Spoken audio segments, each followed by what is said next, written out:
Se você está procurando uma placa M4 barata, esse vídeo pode te ajudar. Pessoal, hoje eu venho trazer a A320M da Maxxam.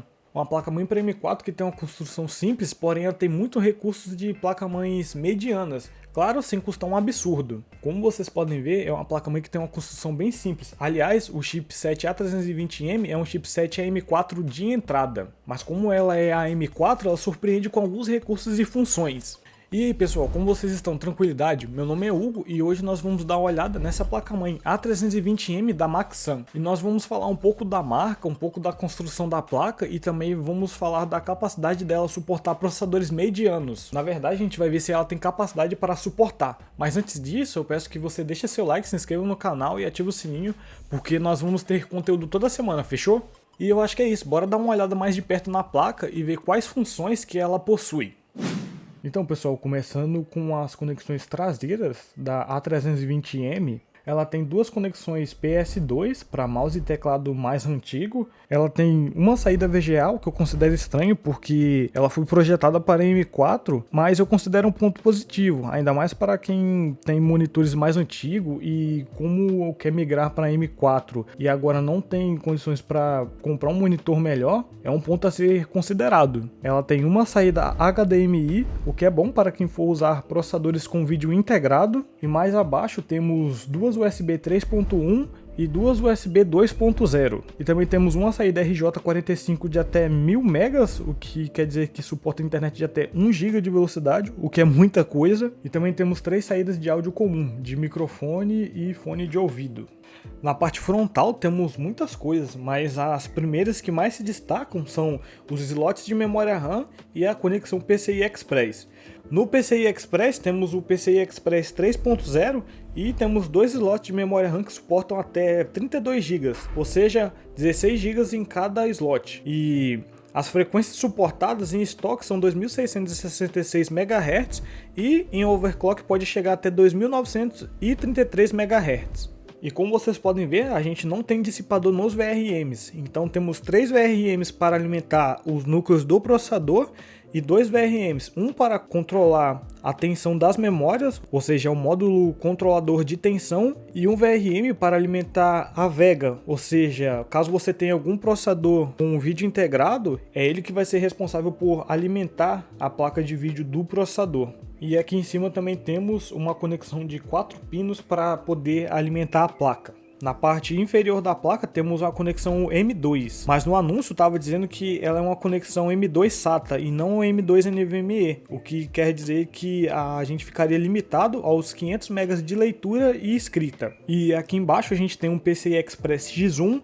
e um dissipador no chipset da placa-mãe, que é o A320. Aqui temos 4 conexões SATAs, SATA 3, que são de 6 gigabits por segundo, quer dizer que suporta até 500 megas por segundo de leitura e escrita, igual da conexão M2. Se fosse SATA 2, suportaria metade disso, que seria 250 megas de leitura e escrita, e também temos USBs frontais que suportam 3.0. E eu acho que é isso. Para testar essa placa a gente vai usar um Ryzen 5 3600, uma GT 1030, já que a ideia aqui é testar os VRMs para ver se eles vão esquentar e tudo mais, e se ela suporta um processador mediano. Ou seja, mesmo que um processador mediano, é um processador forte e vamos ver como que ela vai se comportar.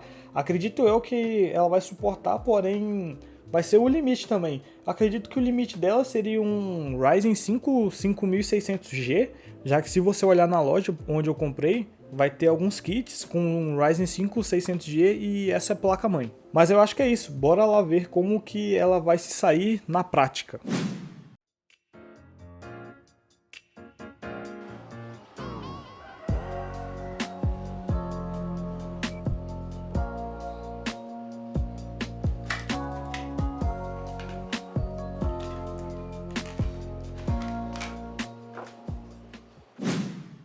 Olha só galera, vocês viram que eu retirei um processador antes de pôr o Ryzen 5 3600, que é esse daqui. E o processador que estava nele, que eu estava testando antes de pôr o Ryzen 5 3600, é esse daqui. 3125GE, que basicamente é a performance de um Athlon 3000G. Esse processador vai sair vídeo no canal ainda, e ele tem a mesma performance de um Athlon 3000G. Mas agora vamos pôr esse Ryzen 5 3600 e ver se ele vai reconhecer. Provavelmente ele vai reconhecer, mas caso ele esteja com a BIOS para reconhecer processadores da quinta geração, provavelmente não, eu acredito que não vai reconhecer, porque esse aqui é Zen 2 e a partir da quinta geração é Zen 3, e eu tava dando uma olhada na loja e eu vi essa placa-mãe combinada com os Ryzen de quinta geração, 5600, 5600G, mas bora lá pôr esse 3600 e ver se ele vai reconhecer a placa-mãe. Pra gente fazer nossos testes, a gente vai usar 16 GB de memória RAM da Asgard de 3200 MHz, mas ela vai operar em 2666. Eu não vou fazer overclock, eu quero deixar do jeito que a placa-mãe deixa a frequência pré-definida de fábrica, para ver se vai reconhecer e tudo mais certinho. E a gente vai usar um Air Cooler, que é esse da Cooler Master, o Hyper T200. Ele aguenta o 3600 pelas pontas, mas isso não vai ser um problema, já que a gente vai testar como a placa-mãe vai se comportar e não refrigeração. Então isso não vai ser um problema por enquanto. Infelizmente a gente não pode colocar esse aqui porque ele não aguenta. É mais para processadores de entrada e mais fraquinhos como Ryzen 3 e o próprio Athlon. E galera, já esquecendo de falar que eu paguei R$217 nela e eu não fui taxado e chegou com 16 dias, o que é um prazo ok até. Mas vamos ver quais temperaturas ela pode chegar.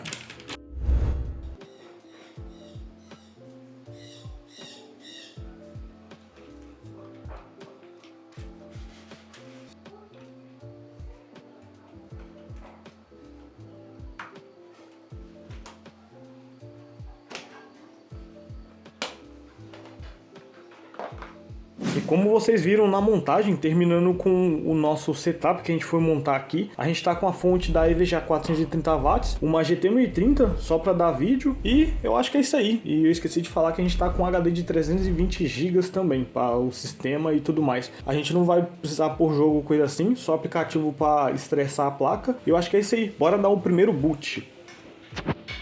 E deu vídeo perfeitamente. Bora pro sistema e colocar o AIDA 64 para estressar a placa e ver quais são as temperaturas do VRM. Nossa, velho, demorou até um tempo para ligar. Fiquei até com medo de ter o trabalho de reconfigurar a BIOS e atualizar ou nerfar ela, mas enfim. E pessoal, como vocês podem ver, a gente já tá aqui com o nosso Ryzen 5 3600 e até agora tá ok. Eu vou usar um termômetro, aqueles mesmo de cozinha, para medir a temperatura dos VRMs. Eu acredito que menos de até 80 graus é uma temperatura até ok, mas acima disso ela se torna, na verdade ela acaba se tornando um pouco preocupante, porque quanto maior a temperatura, maior a chance de dar algum desgaste ou dar algum problema na placa-mãe. Mas então a gente vai abrir o AIDA 64, fazer um teste extremo de estresse no sistema e ver as temperaturas do VRM.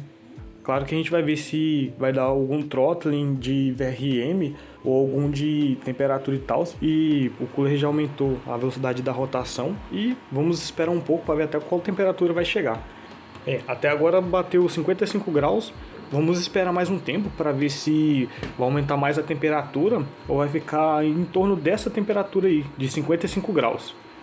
Então pessoal, o fim do término do nosso teste de temperatura dos VRMs, já se passaram 18 minutos e a gente vai ver os 3 VRMs. O primeiro ficou entre 74 e 76 graus, isso porque está perto do air cooler, isso facilita um pouco na redução da temperatura. E vamos dar uma olhada aqui, o segundo VRM ficou em cerca de 81 a 83 graus. Uma temperatura bem quente. E o último de cima ficou entre 75 e 77 graus.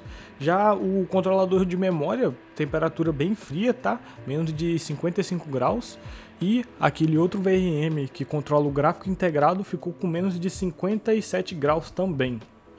Lembrando, galera, que ele chegou nessa temperatura porque ficou 18 minutos seguidos. Claro que ele atingiu os 80 graus antes, mas mesmo assim, no dia a dia, você não vai usar 100% do processador o tempo todo. Então a temperatura vai ser bem menor. Cara, sendo bem sincero na nossa conclusão, ela superou muito as minhas expectativas. E eu não poderia exigir muito de uma placa-mãe nessa faixa de preço. Então surpreende muito como os chineses chegaram nessa construção, nessa qualidade e nesse preço, tendo um orçamento tão baixo para fazer Essa A320M é uma placa-mãe básica, mas não deixa em desejar quando o assunto é funções e recursos, e ainda mais nessa plataforma atual, a M4. Então, para quem está querendo entrar na plataforma M4 sem gastar muito, essa A320 é uma excelente opção a ser considerada. E eu acho que é isso aí. Esse foi o nosso vídeo. Não se esqueça de se inscrever, deixar o like e ativar o sininho, porque nós vamos ter vídeo toda semana, fechou? Então, dito isso, eu vou ficando por aqui. Um forte abraço, tamo junto e fui!